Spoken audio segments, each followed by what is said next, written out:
오늘 사연은 광주에 사시는 20대 초반 여성분께서 보내셨습니다. 제목 그대로 아빠가 이모랑 바람이 났습니다. 어린 나이에 감당할 수 없는 일이 벌어졌습니다.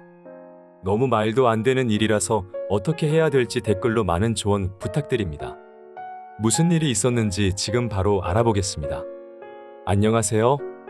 저희 가족은 엄마, 아빠, 남동생, 그리고 저. 이렇게 4인 가족입니다. 저희 어머니는 광주 토박이셔서 외가 쪽이 모두 광주 사람입니다.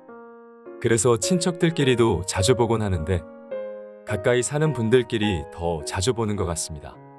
외가 쪽은 3남매인데 이모를 제외하고 외삼촌 식구가 같은 동네에 살고 있습니다. 그래서 이모가 우리 동네로 이사 오고 싶어 하시다가 결국 이사 오게 되었어요. 제가 이모를 정말 싫어해요. 이 집안은 가족 자체가 다른 느낌입니다.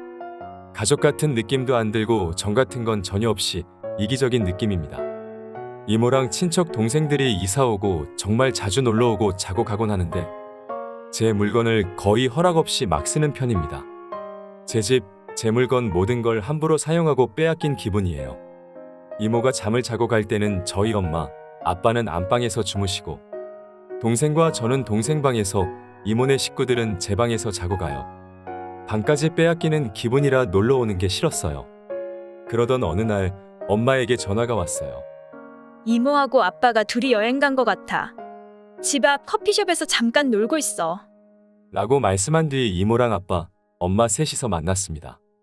그리고 몇 시간 뒤 외삼촌에게 다급하게 전화가 왔어요. 엄마가 지금 응급실에 입원했다고. 무슨 정신인지 모른 채로 병원까지 달려갔습니다. 엄마는 응급실에서 울고 계셨어요. 온몸에는 멍이 들어있고 얼굴은 퉁퉁 부어 있었습니다. 어린 나이에 저는 이 상황이 이해가 되지 않았습니다. 아빠와 이모가 바람 피운 것도 이해가 되지 않지만 왜 엄마가 폭력을 당하고 울고 있어야 되는지 엄마는 오해를 하고 있는 거라며 우리를 진정시켰습니다. 그렇게 병원에서 퇴원하고 집으로 오면서 정말 엄청 울었습니다. 이 모든 상황 자체가 이해가 되지 않고 화가 나고 무기력했습니다. 그리고 저녁에 들어온 아빠는 엄마와 다시 대화를 이어갔습니다. 대화가 아니라 그냥 싸움이었어요.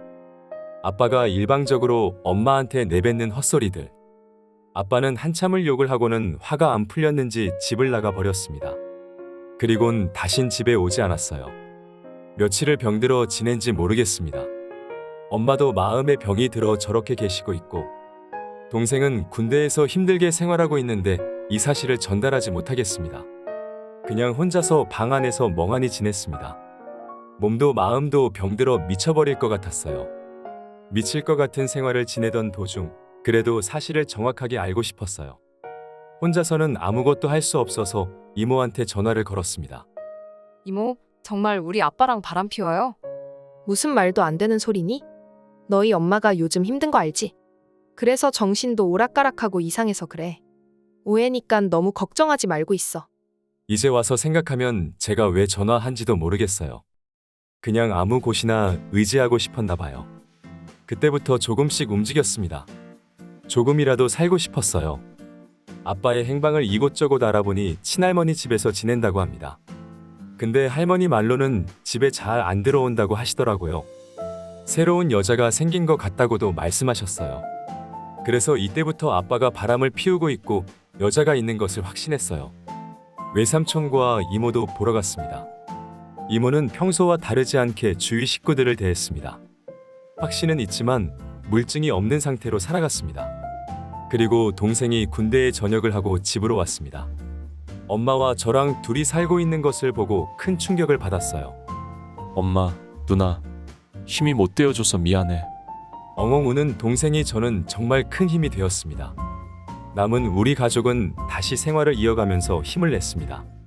저희가 이 동네에서 오래 살아서 동네 지인분들이 많은데 저희 아빠 차가 동네 근처에 자주 세워졌다고 이야기를 들었어요. 동생이랑 차가 있는 곳을 물어보니 이모 집 근처더라고요. 드디어 확신이 섰어요.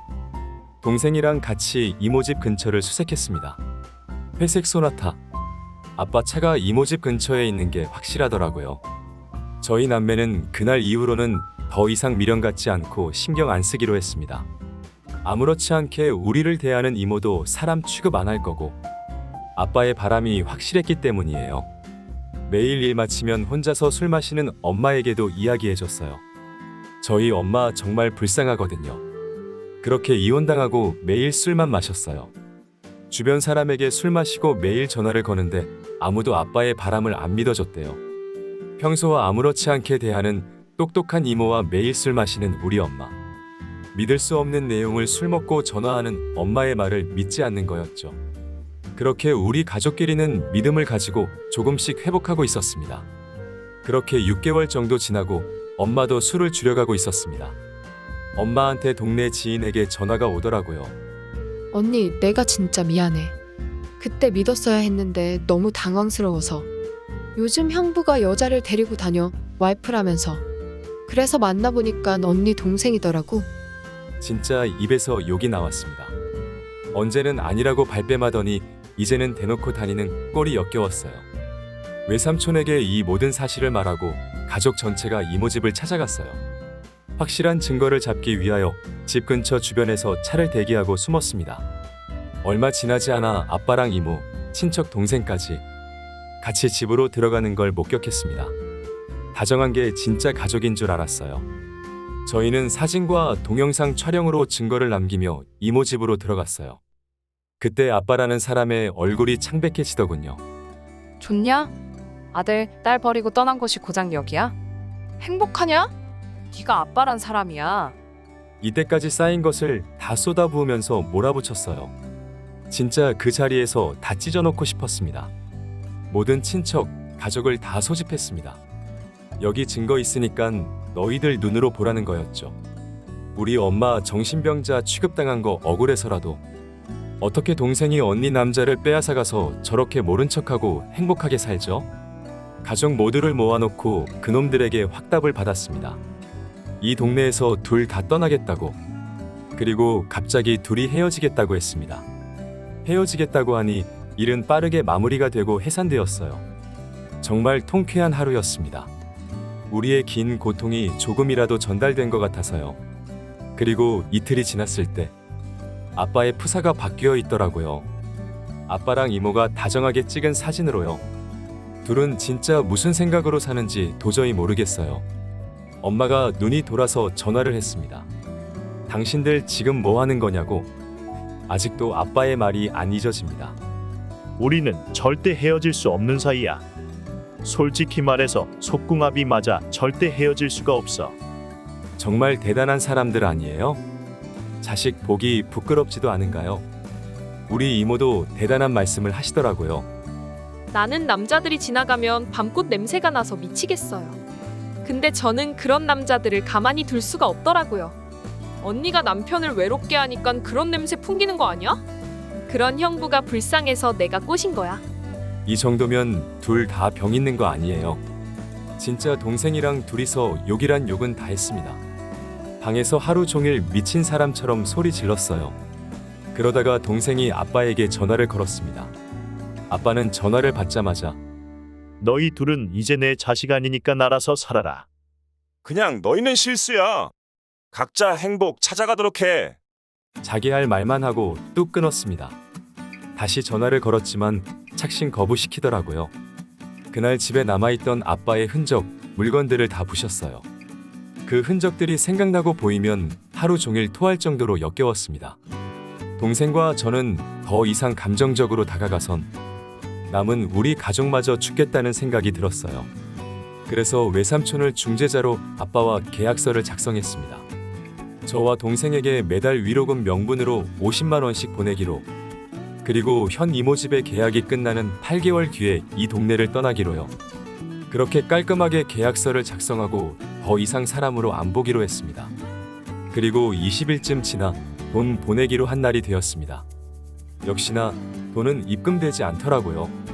일주일 정도는 여유를 주자고 생각했습니다. 근데 정말 어이없는 소식을 외삼촌에게 들었어요. 그 집 사람들 이사 갔어. 너희한테 돈 주기 아깝다더라. 사람도 아닌 거지. 미친 듯이 이모 집으로 뛰어갔습니다. 벌써 이사를 간 상태더라고요. 이때부터 정신이 반쯤 나갔어요. 저는 자식이 아닌가요? 속궁합이 그렇게 중요하고 그 돈이 아까운가요?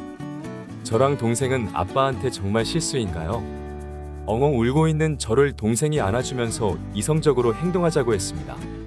법률 사무소를 통하여 하나둘 찾아보고 있었는데 현재 엄마와 아빠는 협의 이혼 상태이고 법으로는 아무것도 할 수 없는 상태였습니다. 제가 고등학교 때 무슨 일이 있어서 벌써 이혼한 상태라더군요. 어떻게 해야 할까요? 그냥 신이 있다면 그놈들에게 단 한 방, 정말 크게 한 방만 먹여주고 싶습니다.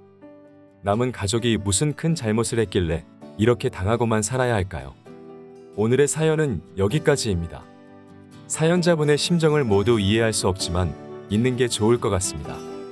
사람 같지도 않은 것들에게 양심이라고는 찾아볼 수 없고 어떻게든 뒤통수 칠 생각만 하고 있는 것들에게 상처만 받을 것 같네요.